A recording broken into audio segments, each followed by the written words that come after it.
अभंगाच्या माध्यमातून काही सेवा भगवंताच्या सद्गुरूंच्या चरणी आपल्याला समर्पित करायची. तत्पूर्वी पार पडत असलेल्या आपल्या कार्यक्रमाच्या अनुषंगानं दोन शब्द परिहार देणं आवश्यक आहे.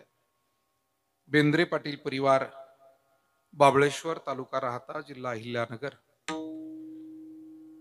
बेंद्रे पाटील परिवारातील आणि आपल्या बाबळेश्वर गावातील वारकरी संप्रदायातील एक अत्यंत आदरणीय व्यक्तिमत्व होऊन गेलेले बाबळेश्वर भजनी मंडळाचे आणि आध्यात्मिक सेवेचे मुख्य मार्गदर्शक वैकुंठवासी धोंडीराम मारुती पाटील बेंद्रे यांचं प्रथम पुण्यस्मरण आज आपल्या सर्वांच्या उपस्थितीमध्ये साजरं केलं जात आहे. माझी पुरुष मंडळींना विनंती, आपण थोडस या बाजूने बसा, इकडून या, इकडनं या, महिलांना तिकडे जागा राहते, या बाजूने या थोडस. वैकुंठवासी धोंडीराम बाबा बेंद्रे म्हणजे वारकरी संप्रदायाचं एक विद्यापीठच होतं. त्यांना मृदंगाचं ज्ञान अवगत होतं, हार्मोनियमचं ज्ञान अवगत होतं. सर्व संतांचे शेकडो अभंग त्यांना पाठांतर होते. काकड आरती, हरिपाठ, भजन, वारी, दिंडी याच्यातच आयुष्य त्यांनी आपलं अधिकाधिक घालवलं. सद्गुरु गंगागिरीजी महाराज आणि ब्रह्मलीन पूज्य सद्गुरु नारायणगिरीजी महाराज यांच्या आशीर्वाद आणि विचारांचा वारसा आपल्या बाबळेश्वर गावाला आणि एकूण आपल्या परिसराला लाभलेला आहे. आणि तोच अध्यात्माचा विचार घेऊन, ती सेवा घेऊन धोंडीराम बाबांनी आपल्या प्रपंचासोबत परमार्थही केला आणि दोन्हीही क्षेत्रामध्ये ते यशस्वी ठरले असं आपल्याला आज या दिवशी म्हणावं लागतं. बऱ्याच वेळेला एका वेळी दोन गोष्टी किंवा अनेक गोष्टी करायच्या म्हटलं तर काही ना काही कुठं ना कुठं बिघडत. पण धोंडीराम बाबा त्या दृष्टीने भाग्यवान आहे. परमार्थ अधिक वेळ देऊन करायचा म्हटला की प्रपंचाकडे दुर्लक्ष होतं किंवा प्रपंचात जास्त लक्ष घातलं तर बरीच सेवेची कामं सुद्धा राहून जातात. पण धोंडीराम बाबांच्या आज कुटुंबाकडे जर आपण पाहिलं तर प्रपंच आणि परमार्थ दोन्ही गोष्टी यशस्वीरित्या त्यांनी पार पाडल्या. पांडुरंगाच्या कृपेनं, सद्गुरूंच्या कृपेनं त्या पार पडल्या असं म्हणावं लागतं. आणि म्हणून आज दुःखांकित असलेला सगळा परिवार बाबांच्या सेवेचा वारसा पुढे चालवतो आहे.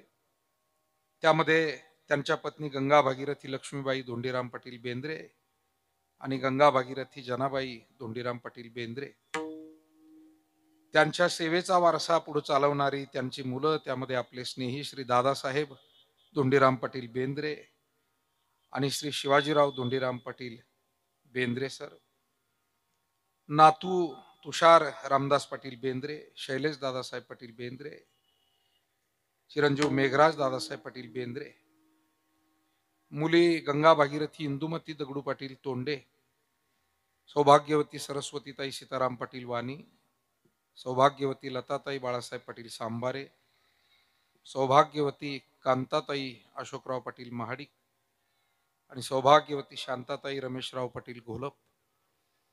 या परिवाराचे सर्व व्याही जावई, इतर सर्व पै पाहुणे मंडळी, विशेष करून वैकुंठवासी धोंडीराम बाबा यांची पत्नी, मुलं, सुना, नातवंड आणि सर्व परिवार आज या निमित्तानं वारकरी संप्रदायातील मंडळी ज्या पद्धतीने उपस्थित आहे त्याच्यावरून बेंद्रे पाटील परिवार, धोंडीराम बाबा, दादासाहेब भाऊ आणि सगळ्या परिवाराचा जो संप्रदायाशी स्नेहसंबंध आहे तो या निमित्तानं आपल्याला दिसून येतो. आपल्या वरदविनायक सेवा धामाचे मार्गदर्शक, आमच्या पारमार्थिक वाटचालीतील एक अत्यंत जिव्हाळ्याचे सहकारी आमचे भारतजी महाराज धावणे, दुसरे आमचे सहकारी बाबा महाराज मोरे, आत्ताच उपस्थित झालेले आपले स्नेही श्याम महाराज लोंढे, ज्यांनी सुंदर गायनानं आपल्या कार्यक्रमाचा प्रारंभ करून दिला, ते संगीत विशारद हरिभक्तीपरायण सुनीलजी महाराज पारे, संगीत विशारद शुभमजी महाराज बनकर, मृदंगाचार्य सद्गुरू नारायणगिरी महाराज आश्रमातील आमचे प्रसादजी महाराज तरवडे, हार्मोनियमची साथ करणारे हरिभक्तीपरायण भाऊ पाटील तांबे, आपल्या भजनी मंडळाचे ज्येष्ठ मार्गदर्शक शंकर पाटील बेंद्रे, या कार्यक्रमाच्या निमित्तानं आवर्जून उपस्थित दुसरे आमचे गुरुबंधू आणि पारमार्थिक स्नेही सहकारी भगवानजी महाराज मोरे, या निमित्तानं भजनी मंडळातील सर्व गावची सर्व आदरणीय आपली मंडळी, त्यामध्ये बाबळेश्वर भजनी मंडळातील विष्णू काका आणि सगळीच भजनी मंडळी, त्याचबरोबर तिसगाववाडी भजनी मंडळातील खर्डे पाटील आणि सर्व तिसगाववाडीचे भजनी मंडळी, लोणी येथील भजनी मंडळी, लोणी खुर्द आणि बुद्रुक, एखादं गाव सापडेल तुम्हाला नजर टाकली तर अजून सांगा मला, एवढेच आहे. आणि व्यायाला विसरले तुम्ही, चंद्रापूर भजनी मंडळ, हा तिसगाववाडी भजनी मंडळ, राजुरी भजनी मंडळ, मेंढवण येथील भजनी मंडळ, विठाला विठाला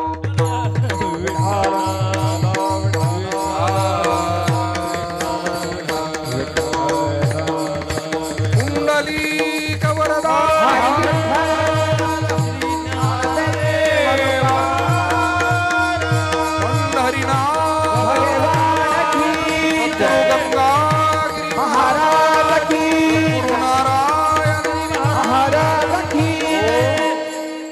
आपल्या बाबळेश्वरचे ज्येष्ठ मार्गदर्शक, परिसराचे मार्गदर्शक, पद्मश्री विखे पाटील प्रवरा कारखान्याचे माजी चेअरमन सन्माननीय तुकारामजी बेंद्रे पाटील, ज्येष्ठ मार्गदर्शक प्रभाकरजी बेंद्रे पाटील, आमचे परमस्नेही सन्मान्य निर्मळ साहेब,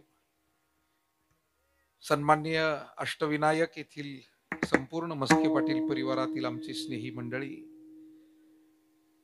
माजी संचालक सन्माननीय मस्के पाटील, या निमित्तानं आवर्जून उपस्थित ज्येष्ठ मार्गदर्शक भाऊसाहेबांना मस्के पाटील, समोर बसलेले शिंदे पाटील असतील, कोकाटे पाटील असतील, गावचे सर्वच प्रमुख मंडळी, पाहुणे मंडळी आणि माता भगिनी, ज्यांची सुंदर मंडप व्यवस्था आहे ते आमचे आंत्रे बंधू, ज्यांची सुंदर साऊंड व्यवस्था आहे असे आमचे सहकारी रवी भाऊ चौधरी,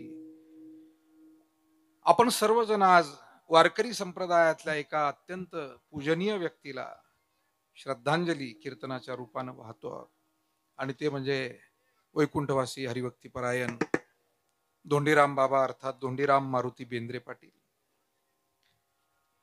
अत्यंत शेवटपर्यंत देवधर्माच्या कार्यामध्ये धोंडीराम बाबा हे उत्साही राहिले, विशेष आवड त्यांनी ही जपली. काल आमचे मस्के पाटील भेटले होते, त्यांनी सांगितलं की 7-8 दिवस अगोदर जाण्याच्या, म्हणजे वर्षभरापूर्वी जेव्हा त्यांचं निधन झालं त्याच्या आधी 7-8 दिवस इथं दादासाहेबांनी भजन ठेवलं आणि बाबांनी इच्छा व्यक्त केली, शंकर पाटलाला म्हटले पेटी माझ्याकडे द्या. बरोबर आहे ना, हा प्रसंग मला काल सांगितला. आणि पेटी घेऊन जातो माघारी पंढरीनाथा असा अभंग ते म्हणाले. बरोबर आहे.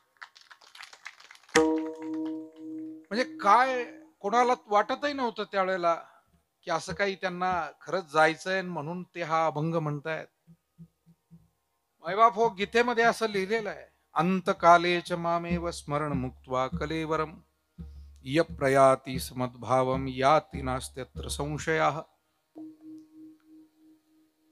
अंतकाळाच्या वेळी जर का भगवंताचं नाम मुखामध्ये आलं तर तो निश्चितपणे भगवत धामाला, वैकुंठाला प्राप्त होतो असं श्रीमद भगवद्गीता म्हणते. तुकाराम महाराज सुद्धा म्हणतात, अंतकाळी जाचे नाम आले मुखा, अंतकाळी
संध्याकाळच्या वेळी भगवंताचं नाम मुखात येण्यासाठी आयुष्यभर त्या नामस्मरणाचा आपल्याला सराव पाहिजे, छंद पाहिजे, आवड पाहिजे. कारण मृत्यूच्या वेळी त्याच गोष्टी आठवतात असं शास्त्रकार म्हणतात ज्या गोष्टींमध्ये आपलं मन रमलेलं असतं. मृत्यूच्या वेळी देव जर सर्वांनाच आठवला तर लोक म्हणतील आयुष्यभर देवाची आठवण करायची कशाला, मृत्यूच्या वेळेला रामकृष्ण हरी म्हणून डायरेक्ट वैकुंठाचं तिकीट पाडू, करायचं कशाला. पण तुकोबाराय म्हणाले अंतकाळी ते घडावं म्हणून याजसाठी केला होता अट्टहास आणि शेवटचा दिस गोडवा. हा शेवटचा दिवस गोड होतो तो भगवंताच्या स्मरणानं, आणि ते भगवंताचं स्मरण धोंडीराम बाबांना खऱ्या अर्थानं शेवटपर्यंत होतं. हीच त्यांच्या परमार्थाची पावती आहे. जोपर्यंत चालत होते त्यांनी वारी चुकवली नाही. एकादशीचं भजन काय, सोमवार गुरुवार शनिवार काय, कुठे कोणाकडे व्यक्तिगत भजन असलं काय, मंदिरात असलं काय, त्यांना माहिती होण्याचा उशीर की ते हजर असायचे. पखवाज लावण्यापासूनच तिथून सुरुवात असायची. आणि म्हणून खऱ्या अर्थानं आज आपण वर्षभरानंतर पुन्हा एकदा त्यांच्या या सगळ्या आध्यात्मिक कार्याला उजाळा देतोय, त्यांची आठवण करतोय. पुण्यवंत व्हावे घेता सज्जनांची नावे असं महाराजांनी म्हटलेलं आहे. सज्जनांचं स्मरण केलं की आपल्याही वाणीला मनाला पुण्यलाभ होतो. आणि म्हणून खऱ्या अर्थानं एका पुण्यवानाचं हे पुण्यस्मरण होत असताना जगद्गुरु तुकाराम महाराजांना असं वाटतंय की जगामध्ये नास्तिक होऊन देवापासून दूर राहणारे काही लोक आहेत, आस्तिक होऊन देवाच्या मार्गाला लागणारे काही लोक आहेत. पण त्या आस्तिक होऊन देवाच्या मार्गाला लागलेल्यांमध्ये तरी सर्वच जण भाग्यवान ठरतील काय? त्यांना श्रेष्ठ म्हणता येईल का? शाळेमध्ये न जाणारे काही आहे विद्यार्थी, शाळेत जाणारे काही आहेत, पण शाळेत जाणारे जे आहेत त्याच्यातले तरी सगळेच ज्ञान प्राप्ती करतील काय? विशेष गुण मिळवतील काय? आणि विशेष पात्रतेनं काही विशेष पदावर जातील काय? हा जसा एक प्रश्न आहे. आणि याच्यामध्ये जसं एक निवड होता होता होता त्या सगळ्या प्रवाहातून मोजके निवडले जातात, तसं भक्तीच्या प्रांतामध्ये सुद्धा भक्ती तो कठीण शुळावरील पोळी, निवडे तो बळी विरळा शुरी. इथं सुद्धा निवड आहे. जसं अनेक परीक्षा घेऊन निवड केली जाते शिक्षण व्यवस्थेमध्ये, मला वाटतं भगवंताच्या भक्तीच्या मार्गाला लागल्यानंतर सुद्धा परीक्षा जास्त आहे बरं. घरी राहणारा पेक्षा शाळेत जाणाऱ्यालाच परीक्षा जास्त द्याव्या लागतात. घरी राहणाऱ्याला कुठे परीक्षा आहे? आलं मनाला तर गेले शेणाला, नाही तर बसले उन्हाला, आपले कैलासगिरी महाराज म्हणत असतात. जो घरीच राहतो त्याच्या मनावर आहे सगळा कारभार. अर्थात घरी सुद्धा काही माणसं आपली कर्तबगारी दाखवतात, नाही असं नाही, पण शाळेत जाणाऱ्याला परीक्षा जास्त आहे. तसं तुमच्यासारखी जी सज्जन स्त्री पुरुष, धोंडीराम बाबांसारखी आध्यात्मिक माणसं, यांना जीवनात जास्त परीक्षा द्याव्या लागतात. कारण तुम्ही चांगल्या कामात उतरलात की तिथे परीक्षा जास्त आहे. आणि त्या परीक्षेतून निवड, सुख आहे, दुःख आहे, संघर्ष आहे, मान अवमान आहे, नफा तोटा आहे, गरिबी श्रीमंती आहे. सावता महाराज फार गोड सांगतात, समयासी सादर व्हावे, सादर व्हावे, देव ठेवी तैसे रहावे, देव ठेवी तैसे रहावे. समयासी सादर व्हावे, समयासी सादर व्हावे, देव ठेवी तैसे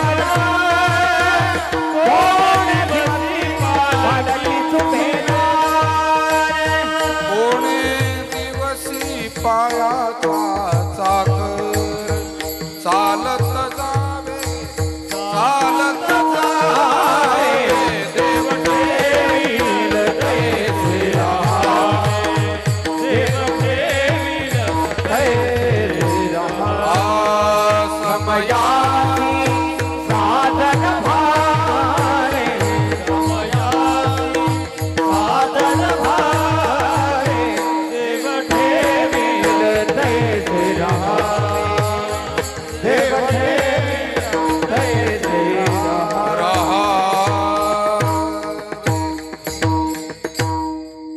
कोणे दिवशी बैसोनी याची म्हण, कोणे दिवशी घरात नाही धान्य, कोणे दिवशी द्रव्याची साठवण कोठे साठवावे, कोणे दिवशी यम येती चालून, कोणे दिवशी प्राण जातील घेऊन, कोणे दिवशी स्मशानी जाऊन एकटे राहावे. सावता महाराजांनी जीवनातील हे प्रसंग, ही द्विधा, हे द्वंद्व सांगितलेलं आहे. सुख आहे, दुःख आहे, मनासारखं आहे, मनाविरुद्ध आहे. पण या सगळ्या परीक्षेतून पास होण्यासाठी मनामध्ये भाव पाहिजे आणि धैर्य पाहिजे. दोन गोष्टी आहे. नव्या पिढीला आपल्याला हाच विचार धोंडीराम बाबांसारख्यांच्या आयुष्यातून, वडीलधाऱ्या माणसांकडून हाच विचार मिळतोय. ग्रंथ हाच विचार देतात की जीवनातल्या सुखदुःखांना, चढ उतारांना सामोरं जाण्यासाठी नुसता पैसा पुरेसा नाही, शिक्षण पुरेसं नाही, प्रसिद्धी पुरेसी नाही. त्या गोष्टी त्या त्या क्षेत्रात आवश्यक आहे. प्रसिद्धी अमुक क्षेत्रात गरजेची आहे, पैसा तमुक व्यवहारात गरजेचा आहे, मान्य आहे. पण अंतःकरणात जेव्हा काहूर माजतं विचारांचं, त्यावेळेला मात्र तिथे तुमच्या अंतःकरणातला भावच तुम्हाला स्थिर ठेवतो, भक्ती स्थिर ठेवते. धैर्य हे तुम्हाला बळ देतं. धीर तो कारण साह्य होतो नारायण.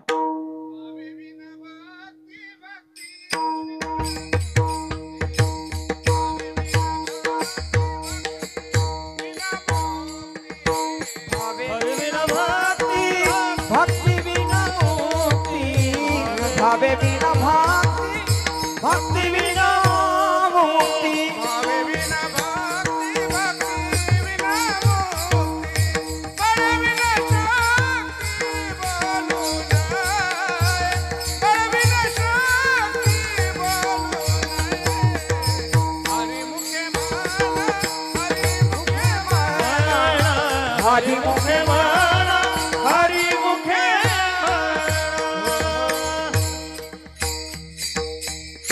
हा एक स्वतंत्र विषय आहे.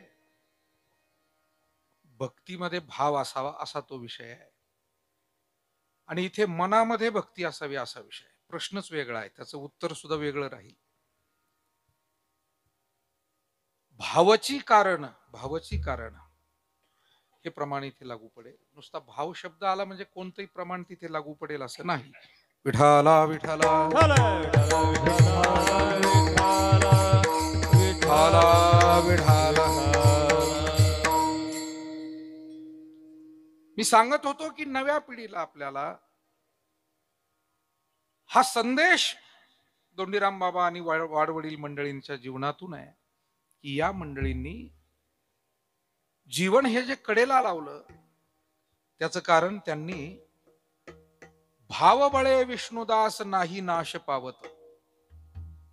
त्यांनी भक्तीची कास धरली, भाव अंतःकरणात धारण केला आणि जीवनाला सतत पुढे नेत राहिले. नाही नाश पावत, जीवन उद्ध्वस्त होऊ दिलं नाही, कोलमडू दिलं नाही. आज आपण पाहतो छोटासा तोटा झाला तरी मुलं रडत बसतात, थोडस काही हार जीत झाली खचून जातात. याचा अर्थ काय आहे? याचा अर्थ जीवनातल्या चढ उतारांना सामोरं जाण्यासाठी लागणारं धैर्य, लागणारा समतोल विचार तो कमी पडतोय. आणि म्हणून आज जर का कुणी विचारत असेल की अध्यात्माची गरज काय, अध्यात्माची गरज त्यासाठीच आहे. जसं गाडी चालवण्यासाठी कुणी म्हणेल का स्टीअरिंगची गरज काय, ब्रेकची गरज काय? हेच असं मूर्खपणाचं आहे ना विचारणं. तसं अध्यात्माची गरज काय हे विचारणं सुद्धा तितकंच मूर्खपणाचं आहे. कारण तिथे जसं त्या गाडीला दिशा देण्याचं काम स्टीअरिंग करत असतं, योग्य ठिकाणी थांबवण्याचं काम संयमाचा तो ब्रेक करत असतो, तसं जीवनाला सुद्धा दिशा आणि संयम देण्याचं काम अध्यात्म करतं. आपले सर्वांचे सद्गुरू ब्रह्मलीन श्री नारायणगिरीजी महाराज, शिवाजी महाराज तुम्ही पुढारी झाले काय आता? नाही, असे उशिरा आले म्हणून विचारलं. विठाला विठाला. हो हो हो. आता पाहुणे म्हणतील असं का म्हणले, ते आमचे जोडीदार आहे म्हणून म्हणलो. बरं, तुमच्या नाही भानगडीत पडणार बुवा मी म्हणायच्या. ते माझे सहकारी आहेत परमार्थातले, रोजचे जिव्हाळ्याचे. असं आहे ते, कुठं बोलायचं कुठं नाही. आणि ते कधीच उशिरा येत नाही. आज उशिरा आले, ते जवळ 2 किलोमीटर असून आलेत उशिरा आज. विठाला विठाला.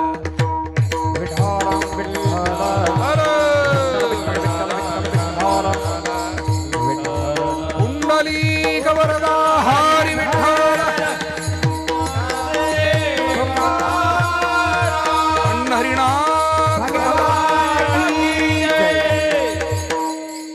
अध्यात्म कशासाठी? मला असं वाटतं, विज्ञान हे आम्हाला गती प्रदान करतं आणि अध्यात्म हे दिशा देण्याचं काम करतं. म्हणून विज्ञानाची गरज आहे की अध्यात्माची? तर दोन्हींची गरज आहे.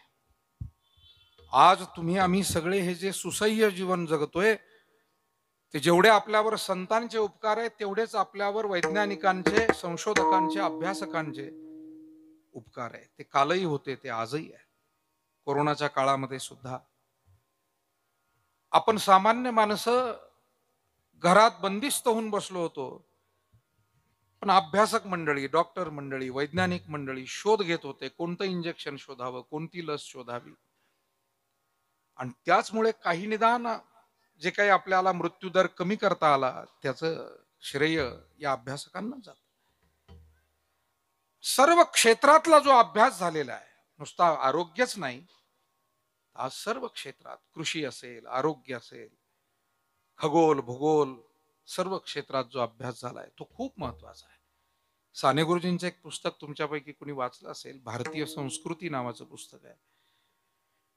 त्या पुस्तकामध्ये गुरुजींनी असं म्हटलंय सुरुवातीलाच, की पूर्वीच्या काळचे ऋषीमुनी हे वैज्ञानिकच होते आणि आजच्या काळचे वैज्ञानिक हे सुद्धा ऋषीतुल्य आहेत.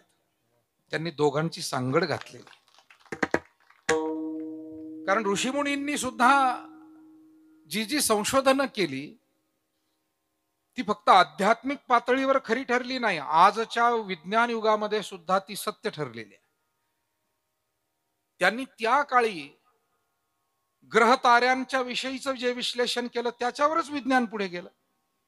मला आपल्यापैकी कोणी सांगू शकेल का की सोमवार, बुधवार, मंगळवार, गुरुवार हे कसं काय आलं? कधीपासून आलं? स्वातंत्र्यापासून आलं का कोणातरी आपले कॉलेज हायस्कूल आल्यावर आलं? कॉलेज हायस्कूलनी त्याचा विस्तार केला त्या अभ्यासाचा, पण हे हजारो हजारो वर्ष जुन्या काळापासून. दुर्बिणी नव्हत्या, विद्यालय नव्हती, पण संशोधन चालूच होती. या भारताच्या मातीमध्ये बुद्धिमत्ता ही सुरुवातीपासूनच पिकत आलेली आहे. इथे जसं धान्य पिकतं, फळं पिकतात, औषधी वनस्पती पिकतात, तसं या भारत भूमीमध्ये ज्ञान आणि गुणांचं पीक हे सुरुवातीपासूनच आहे. भारत, भा शब्दाचा अर्थ आहे ज्ञान, रत म्हणजे त्याच्यात रममान झालेले. ज्ञानात रममान, गुणात रममान असलेले लोक जिथे, तो भारत. विठाला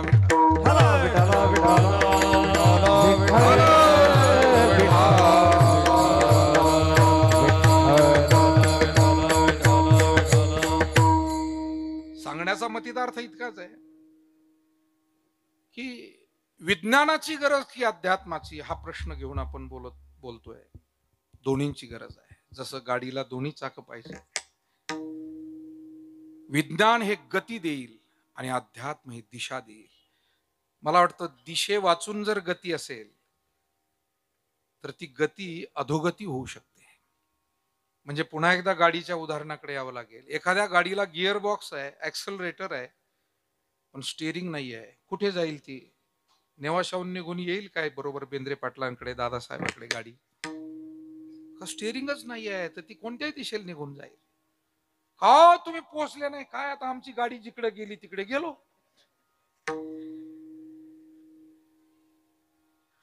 समजून घेण्याचा विषय आहे. विषय छोटासा वाटला तरी समजून घेण्याचा आहे. आज आपल्याला मानव जातीला दिशा देण्याचं काम हे अध्यात्मानं केलं. वडीलधाऱ्यांचा आदर करावा हे अध्यात्मानं शिकवलं. माय भगिनींचा सन्मान करावा हे अध्यात्मानं शिकवलं. ईश्वराची भक्ती करावी, त्याचं भजन पूजन करावं हे अध्यात्मानं शिकवलं. असत्याच्या मागे न धावता सत्याची कास धरावी हे अध्यात्मानं शिकवलं. हिंसेला प्रोत्साहन न देता अहिंसावादी असावं हे अध्यात्मानं शिकवलं. स्वार्थाचाच विचार करत जगण्यापेक्षा काहीतरी पुण्य परोपकार करावा हे अध्यात्मानं शिकवलं. आणि ही सगळी जीवन मूल्य, ही ह्युमन व्हॅल्यूज हजारो वर्ष रुजवत आल्यामुळे अजूनही निदान बरीचशी माणसं म्हणण्याच्या पात्रतेची आहे. नाहीतर बऱ्याच माणसांनी मनुष्यत्वाची पातळी ओलांडून काही पशुवत जगतायत, काही पिशाच्या प्रमाणे जगतायत, काही आसुरी पद्धतीनं जगतायत. आसुरी पद्धतीनं जगणं म्हणजे काय? माणूस आहे पण आसुरासारखा जगतो, राक्षसासारखा. याचा अर्थ हिंसक आहे, प्रचंड हिंसक आहे, म्हणजे आसुर आहे. पिशाच्या प्रमाणे म्हणजे काय? इथे सगळी जुनी वाडवडील माणसं बसलेली आहे. जुन्या काळामध्ये कधी कधी गावखेड्यात गोष्टी सांगितल्या जायच्या. आपल्या गावामध्ये अमक्या ओढ्यामध्ये अमक्या झाडाकडे अमक्या भूत आहे आणि ते झपाटतं, आणि अमक्याला झपाटलं, तमक्याला बिडी मागितली, अशाही गोष्टी सांगितल्या जातात. आता ते खरंच मागितली होती की नव्हती बिडी कोणास ठाऊक. कोण म्हणतं तंबाखूच मागितली, कोण म्हणतं बिडी. अशा गोष्टी या दंतकथा आपण सगळ्यांनी ऐकलेल्या. पण भूताप्रमाणे वागणं म्हणजे काय? भूत झपाटतं तसं विनाकारण कोणाच्याही मागे लागणं, त्रास देणं, याला म्हणावं भूतासारखं जगणं. हिंसा करणं याला म्हणावं राक्षसाप्रमाणे जगणं. आणि पशुसारखं जगणं म्हणजे काय? पाप पुण्याचा विचार न करता, वडील लहान मोठ्याचा विचार न करता, योग्य अयोग्याचा विचार न करता, अत्यंत शास्त्रबाह्य नियमबाह्य जीवन जगणं याला पशुसारखं जीवन जगणं म्हणतात.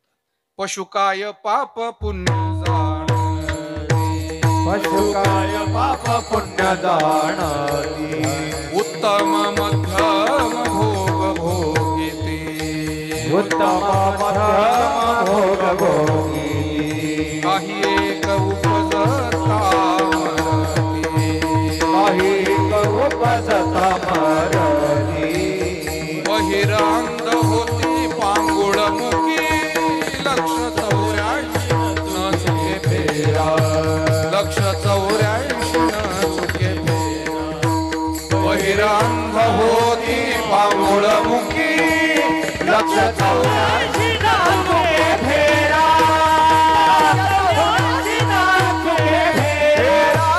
पशु काय पाप पुण्य जाणती, पशु काय पाप पुण्य जाणती, उत्तम मध्यम भोग भोगिती, उत्तम मध्यम भोग भोगिती, काही एक उपजता मरती, बहिरांध होती पांगुळ मुखी, काही एक उपजता मरती, बहिरांध होती पांगुळ मुखी.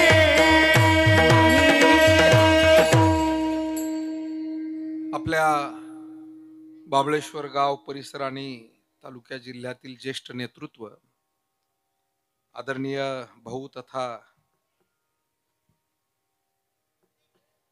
रावसाहेबजी मस्के पाटील साहेब यांचंही आगमन झालंय.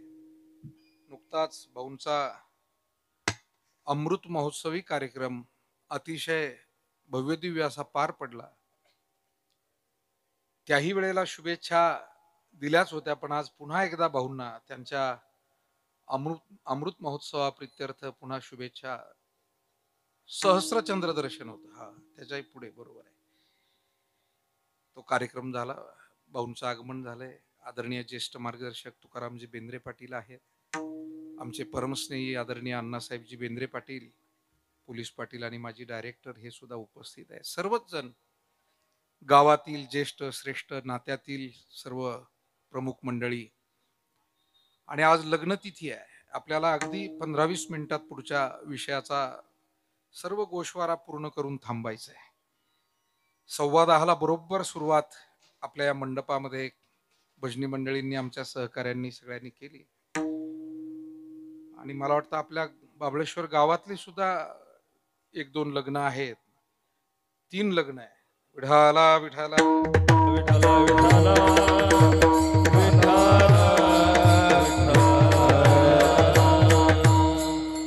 पशु सारखं जीवन म्हणजे पाप पुण्याचा विचार न करता जगलेलं जीवन. आणि म्हणून तुमच्या सारखी काही सज्जन स्त्री पुरुष अजूनही मनुष्यत्व टिकून आहे, ही फार मोठी गोष्ट आहे. मला वाटतं आपल्याला जन्माला आल्यापासून मृत्यूपर्यंतचा प्रवास परमेश्वरानं हे जीवनरूपी प्रवास दिलेला.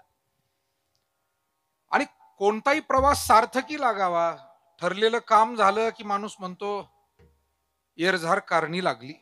शेतकऱ्याच्या सोप्या भाषेत काय म्हणतात, आपण जो प्रवास केला, जी येरझार केली, ती ज्या पाहुण्यांना भेटायला गेले ते भेटावे, ज्या कामाला गेले ते व्हावं. तसं या मनुष्य जीवनाची ही जी येरझार आहे, पाहे पा शरीराची आगावा, जया लागी आली ती पांडवा, तो कार्यार्थ अगवा सांडोनिया. मनुष्य देहामध्ये भगवत प्राप्तीसाठी, परमानंदाच्या प्राप्तीसाठी, पुण्य प्राप्तीसाठी, समाधानाच्या प्राप्तीसाठी हे जीवन मिळालेलं आहे. आणि हे प्राप्त जे काही फल आहे ते पदरात पडलं की ही येरझार सुद्धा, तुका म्हणे श्रम केला तो हा आला फळासी, तो सफल झाला. किंवा आजी संसार सफल झाला गे माय, देखियले पाय विठोबाचे, माऊली ज्ञानोबा यांचा अभंग आहे. आणि म्हणून मानवी जीवनामध्ये आपल्याला या जीवन प्रवासामध्ये जीवनाची उत्क्रांती करता आली. माणूस म्हणून देवानं जन्माला घातलंय ना. चपराशी म्हणून एखादा नोकरीला लागला तर त्यानं हळूहळू क्लार्क व्हावं, हळूहळू आणखी साहेब व्हावं, प्रयत्न करावे, आणखी परीक्षा द्याव्या, आणखी चांगलं काम करावं, इन्क्रिमेंट व्हावी, याला म्हणावं योग्य प्रवास. एखाद्या शेतकऱ्यानं शेती सुरुवात केली पण अभ्यास करावा, जशी आज आमची तरुण मुलं अनेक चांगला अभ्यास करून शेती करतात आणि चांगली उत्तम शेती करून पुढे चाललेले आहेत. पुढे जावं. माणूस म्हणून जन्माला घातलाय तर माणसानं पशु होऊ नये, माणसानं असुर होऊ नये, माणसानं पिशाच्य होऊ नये, माणसानं महापुरुष व्हावं, संत व्हावं आणि देव व्हावं. देवाची होईल म्हणती ते, हा प्रवास आहे, हा जीवनाचा प्रवास. याच्या पुढे जाऊन सांगतो, संतांना असं वाटतंय नाही आपल्याला माणूस म्हणून जन्माला आल्यावर महापुरुष होता आलं नाही, संत होता आलं नाही, देव होता आलं तरी चालेल. निदान जन्माला आलो माणूस म्हणून, शेवटच्या दिवशी स्मशानात जाईपर्यंत एक चांगला माणूस होता एवढं जरी लोक आपल्याला म्हणाले तरी जीवन सार्थकी लागलं. म्हणावं, गावकीतल्यांनी म्हणावं, भावकीतल्यांनी म्हणावं, मित्रांनी म्हणावं, सहकार्यांनी म्हणावं, नातेवाईकांनी म्हणावं, तिसरी असेल तो पुरुष असेल. आणि मला वाटतं हे भाग्य धोंडीराम बाबांच्या वाट्याला आलेलं होतं की ते एक उत्तम व्यक्ती म्हणून जगले आणि मनुष्यत्वापासून त्यांनी एक भाविकापर्यंतचा जो अध्यात्माचा भक्तापर्यंत भाविक भक्त म्हणून जगले, हा जो प्रवास केला उत्क्रांतीचा, तो अत्यंत सार्थ आहे. आणि म्हणून जगद्गुरु तुकाराम महाराज म्हणतात,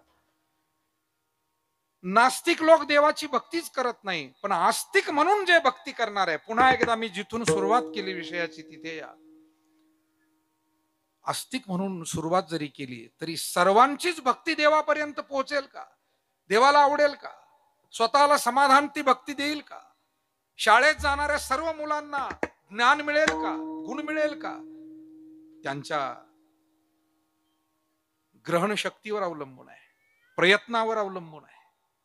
तसं मानवी जीवनामध्ये माणसानं इतकी मनपूर्वक भक्ती करावी, भावपूर्वक भक्ती करावी. भक्तीमध्ये फक्त वरवर दिखावा असू नये, नाहीतर मग भजन ते ओंगळवाने नरका जाणे चुकेन. माझ्यासारखा एखादा व्यक्ती कीर्तन करतो, भजन करतो, पण त्यामध्ये भाव नाहीये, प्रेम नाहीये. तुकाराम महाराजांनी पांडुरंगाकडे काय मागणी केली माहिती? देवाकडे गेले महाराज पांडुरंगाकडे, देवा धन नको, संपत्ती नको, पण मला ही जी भक्ती करायची ना, त्यासाठी भाव माझ्या अंतकरणात असू दे. मज भाव प्रेम देई प्रीती, गुणनाम वर्णावया स्तुती, विघ्ना सोडवणी हाती, विनंती माझी परिसावी हे. नाटाचे अभंग आहे तुकोबारायांचे. मज भाव प्रेम देई प्रीती. काय मागणं आहे देवा? तुझी भक्ती करण्यासाठी भाव दे, प्रेम दे. कारण साधा स्वयंपाक सुद्धा आमच्या आई बहिणी जेव्हा प्रेमपूर्वक करतात तेव्हा आधनी घातली या हरळ होती अमृताचे तांदूळ. माऊलींच्या भाषेत विठाला विठाला विठाला विठाला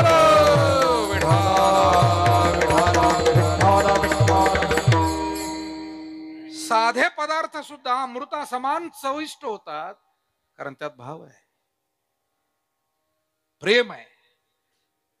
एखाद्या गरीब पाहुण्याने तुमचा सत्कार केला, उपरणं जरा साधं आहे,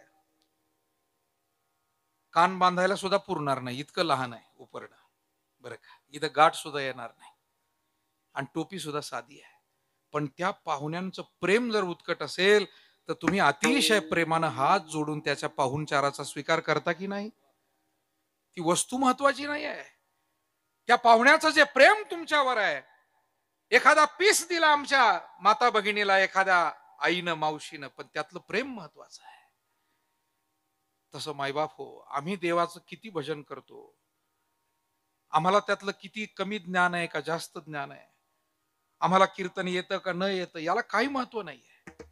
तुमच्या आमच्या सेवेमध्ये भाव आहे की नाही, प्रेम आहे की नाही, निष्ठा आहे की नाही, सातत्य आहे की नाही. नित्य नेमनामी ते प्राणी दुर्लभ, लक्ष्मी वल्लभ तया जवळ. आणि म्हणून तुकोबाराय म्हणतात, ज्याला हा भक्तीचा जिव्हाळा उमजला ते दैववान आहेत अभंगाचं पहिलं जग. जाने भक्तीचा जिव्हाळा हो,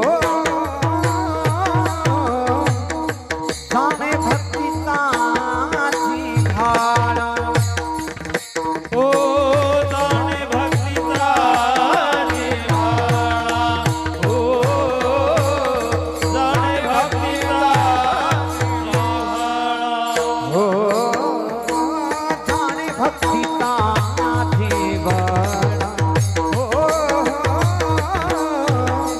जाने भक्तीचा जिव्हाळा हो, जाणे भक्तीचा जिव्हाळा, ओ जाने भक्तीचा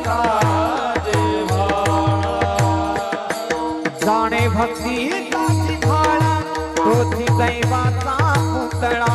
जाणे भक्तीचा जिव्हाळा तोची दैवाचा पुतळा.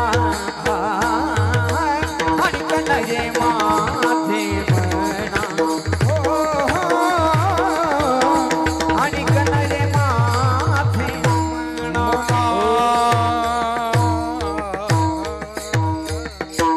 जाणे भक्तीचा जिव्हाळा तोची दैवाचा पुतळा. भक्तीचा जिव्हाळा म्हणजे भक्तीचं अंतरंग. भक्तीचा अंतरंग म्हणजे काय? निष्ठावंत भाव, भक्तांचा स्वधर्म, निर्धार हे वर्म चुको नये, निष्काम निश्चळ विठ्ठली विश्वास पाहो नये वासानिकांची. भक्तीचे काही आंतरिक गुणधर्म तुकोबारायांनी दुसऱ्या एका अभंगात सांगितले. हा जिव्हाळा शब्द स्पष्ट करण्यासाठी तो अभंग इथे फार उपयुक्त ठरतो. भक्तीमध्ये निष्ठा असावी. मला वाटतं साध्या कामामध्ये सुद्धा निष्ठा ठेवली की फल मिळतं. आता हे केलं मग ते केलं मग ते केलं सारखं एकही असं आहे. मी कुठे मागच्या आठवड्यात एका व्यापारी, ज्येष्ठ व्यापारी होते, अनुभवी, त्यांच्याशी बोलत होतो. त्यांनी सांगितलं की काय होतंय, कोणत्याही कामामध्ये पहिले 3 ते 5 वर्ष असे असतात की ते कसोटीचे असतात, आणि त्या काळामध्ये थोडा धीर धरून अभ्यास करून संयम ठेवून वाटचाल केली तर कोणताही व्यवसाय असो, कोणतंही हाती घेतलेलं काम असो, पुढे ते यशस्वी होतं. आमच्याकडे फार फार तर महिना 2 महिने, चातुर्मास 4 महिने. तो म्हणतो नाही नाही ह्याच्यात काय परवडत नाही. आता इथे आपल्या शेतकरी वर्गातले अनेक यशस्वी व्यापारी उद्योजक सुद्धा बसलेले आहेत, पण सचोटी ठेवली, प्रयत्न केले, संयम ठेवला, म्हणूनच वाटचाल झाली ना. आणि म्हणून कोणत्याही क्षेत्रामध्ये निष्ठा गरजेची आहे. निष्ठा ठेवून वाटचाल करावी लागते. परमार्थामध्ये सुद्धा शता तरी एका जन्माच्या शेवटी कृपाळू आपोटी येईल दया. काय धैर्य आहे, काय निष्ठा आहे. महाराज म्हणाले, देव आम्हाला या जन्मात नाही भेटला, आम्ही निराश होणार नाही, 100व्या जन्मात तरी भेटेल, हा आमचा विश्वास आहे. इतका इतका धीर पाहिजे. आता इतका धीर या धावपळीच्या काळात राहिला कुणाकडे सांगा. कोणत्याच गोष्टीला माणसं आता धीर धरायला तयार नाही. सगळं तातडीनं पाहिजे. आणि महाराजांनी तर केव्हाच सांगितलं, तुका म्हणे तेथे नचले तातडी, प्राप्त काळ घडी आल्या वेळ.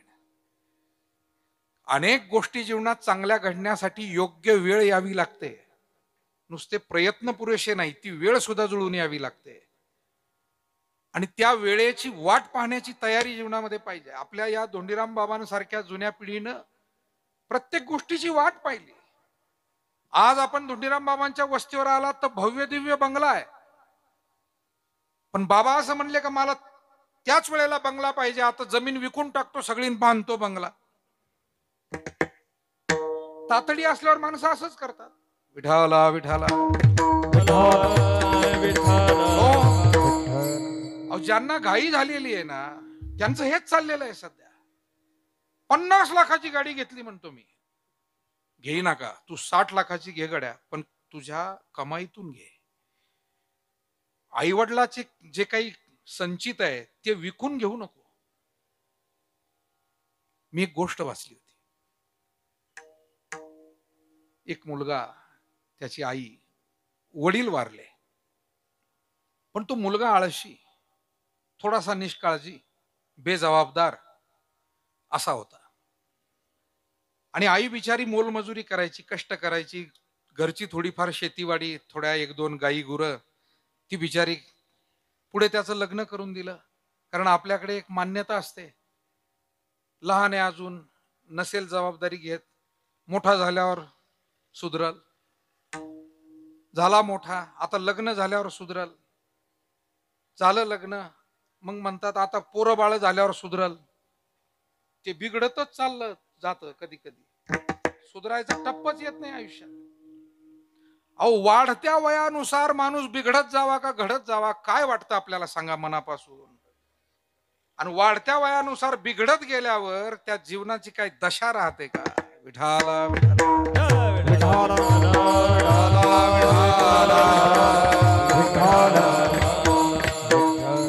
आणि म्हणून जबाबदारी आहे, घेतली पाहिजे. तो तरुण मुलगा आहे, वडील गेले, त्याला समजायला पाहिजे होतं. जबाबदारीनं वागत नाही. पुढे त्याचं लग्न झालं. आई काय करायची, त्याला भाजी भाकरी वाढताना ती म्हणायची, ही घे शिळी भाकरी. वाढताना ती म्हातारी असं म्हणायची त्या पोराला. तो म्हणायचा, आई तू मला गरम तव्यावरची पोळी वाढते, चपाती, आणि तरी म्हणते ही घे शिळी. त्यानं काही म्हणला, म्हातारी उत्तर देत नाही. एक दिवस त्यानं सांगितलं, मी जेवतच नाही आता, तू असं का म्हणते मला सांग.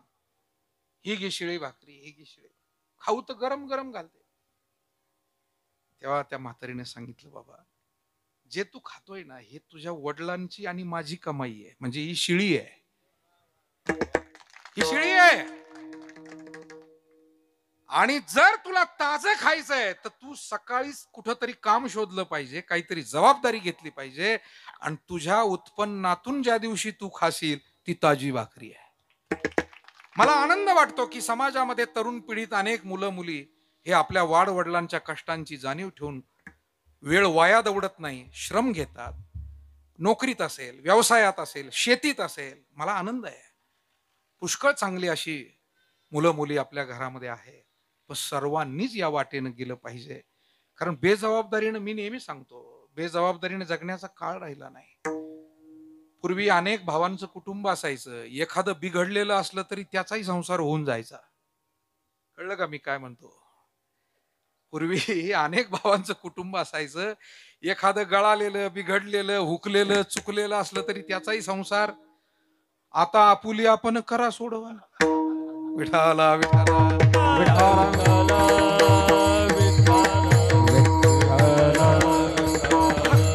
आणि म्हणून पोरा हो, बिघडण्याची सुद्धा आता संधी राहिलेली नाही दादा हो.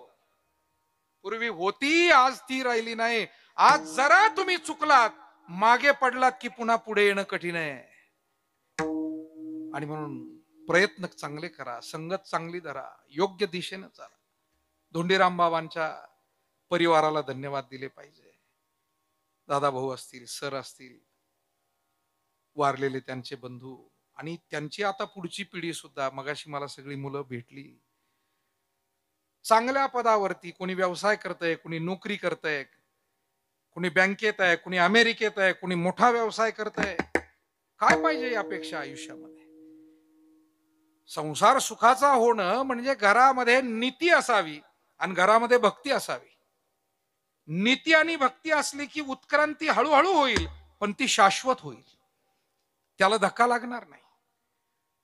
कधी कधी श्रीमंती तातडीनं येईल, पण ती जर नीतियुक्त श्रीमंती नसेल, नीतिमान श्रीमंती नसेल, तर ती टिकत नाही, त्यातलं समाधानही मिळत नाही. मी सांगू आपल्याला, पुण्य जर कमी पडलं ना घरामध्ये, तर पैसा सुद्धा सुख देत नाही. विठाला विठाला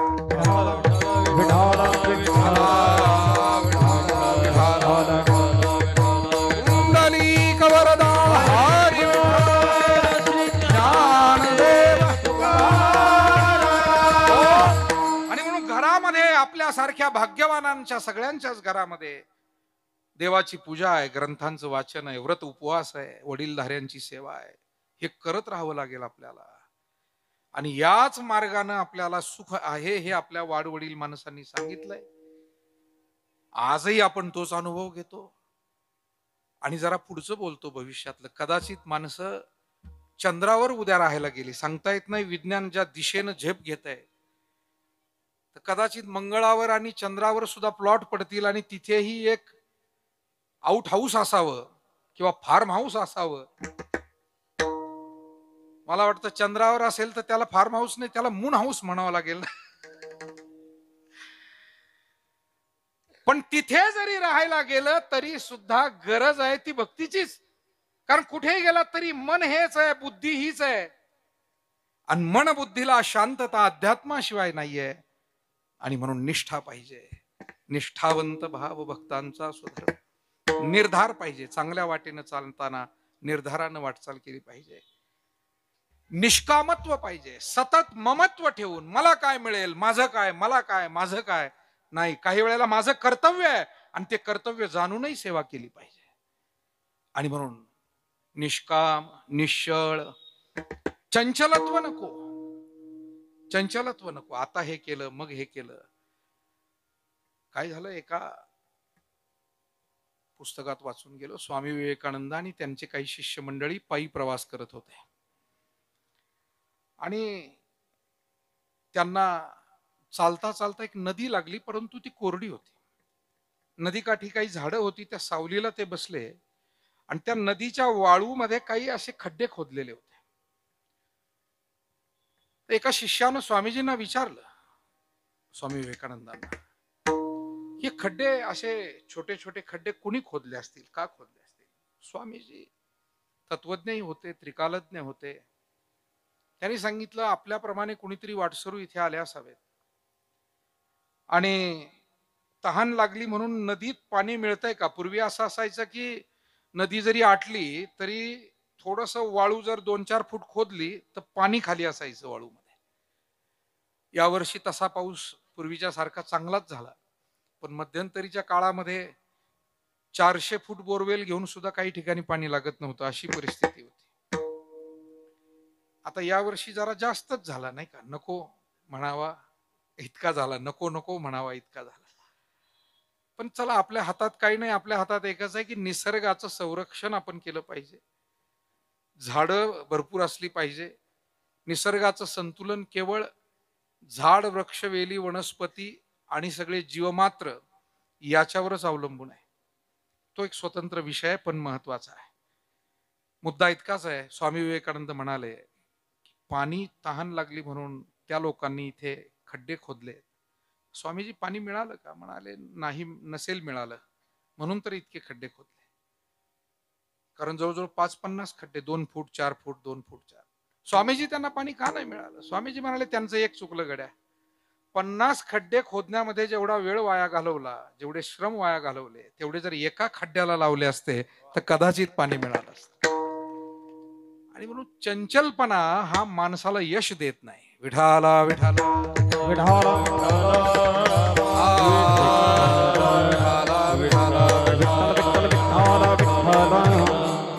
निश्चलपणाचं महत्व फार मोठं आहे. आणि म्हणून अशा पद्धतीनं भक्तीचं अंतरंग आणि सर्वात महत्वाचं म्हणजे भक्तीमध्ये भाव असावा. आता तुमचं प्रमाण मी घेतो. भावे विण भक्ती, भक्ती विण मुक्ती. भावे विना भक्ती, भक्ती विना मुक्ती. भावे विण भक्ती, भक्ती विण मुक्ती. भावे विना भक्ती, भक्ती विना मुक्ती. बळे विण शक्ती बोलो नाही. बळे विना शक्ती बोलू नये, बळे विना शक्ती बोलू नये. जाणे भक्तीचा जिव्हाळा म्हणजे भक्तीत भाव असावा. मगाशी आपण म्हणालो माझं भाव प्रेम देई प्रीती. भक्तीमध्ये भाव असावा. आणि अशी भावपूर्वक जर भक्ती केली तर तो चिदैवाचा पुतळा. मला वाटतं धोंडीराम बाबा आपल्यामध्ये बसलेले अनेक स्त्री पुरुष जे जे भावपूर्वक देवाची सेवा करतात, उपवास असेल, ग्रंथ वाचन असेल, देवाची पूजा, देवाचं भजन, वारी, तीर्थयात्रा, कीर्तन, जी काही सेवा आपल्या वाट्याला आली त्यामध्ये प्रेमपूर्वक ईश्वराच्या प्रसन्नतेसाठी म्हणून ईश्वराला आवडावं या भावनेनं जेव्हा आपण करतो, लोकांनी पाहावं, लोकांनी चांगलं म्हणावं, ही सामान्य भावना आहे. पण या सामान्य भावनेच्या पलीकडे जाऊन ईश्वराला माझी सेवा प्रिय व्हावी ही भावना तुमच्या आणि माझ्या मनामध्ये ज्या दिवशी निर्माण होईल तो चिदैवाचा पुतळा. मग आपण दैववान ठरू. धोंडीराम बाबा हे दैववान होते की त्यांनी अतिशय प्रसिद्धी परांगमुख राहून अत्यंत चांगल्या रीतीनं प्रपंचही केला. प्रपंचामध्ये आपल्या मुला मुलींची शिक्षण असतील, लग्न कार्य असतील, भावकीच्या प्रती, नातेवाईकांप्रती, गावाप्रती असलेली जबाबदारी असेल त्यांनी व्यवस्थित पार पाडली. आणि आपल्या जीवनाचं पुन्हा सांगतो, सुरुवातीला म्हणालो तसं दोन्हीही गोष्टीमध्ये धोंडीराम बाबा यशस्वी झाले.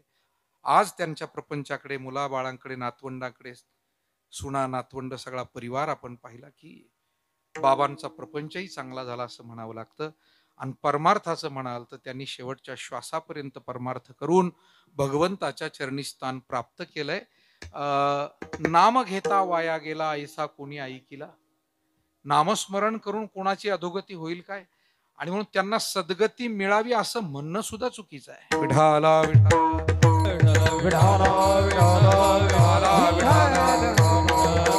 जाणे भक्तीचा जिव्हाळा तो चिदैवाचा पुतळा. अनिक नये माझे म्हणा हो का पंडित. मग भक्तीमध्ये भाव नसेल, प्रेम नसेल तर ज्ञान असेल काय, पांडित्य असेल काय, ते व्यर्थ आहे.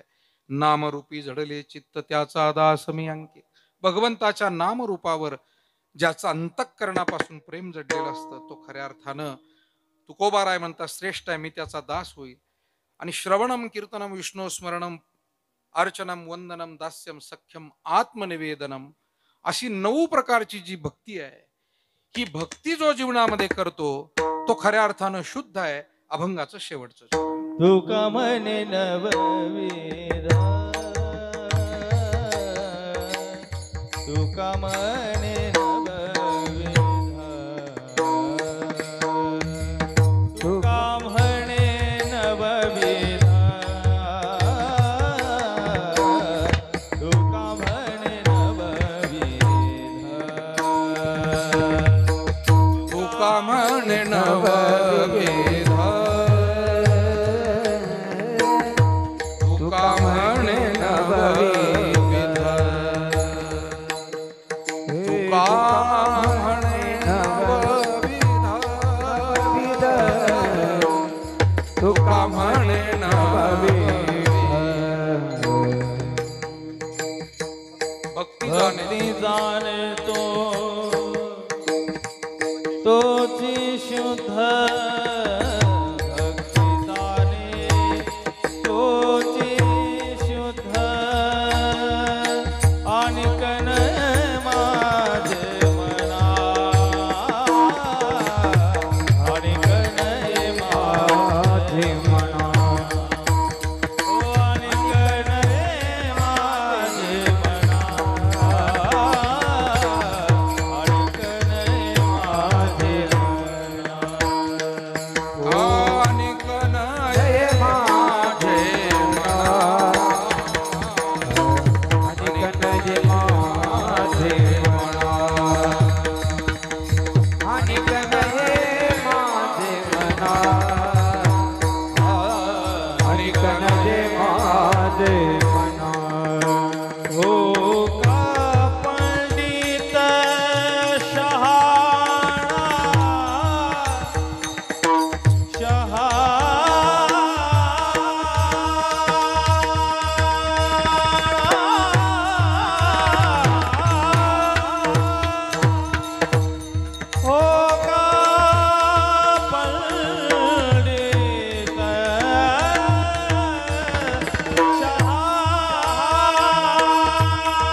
सहना सहना हो का पंडित सहना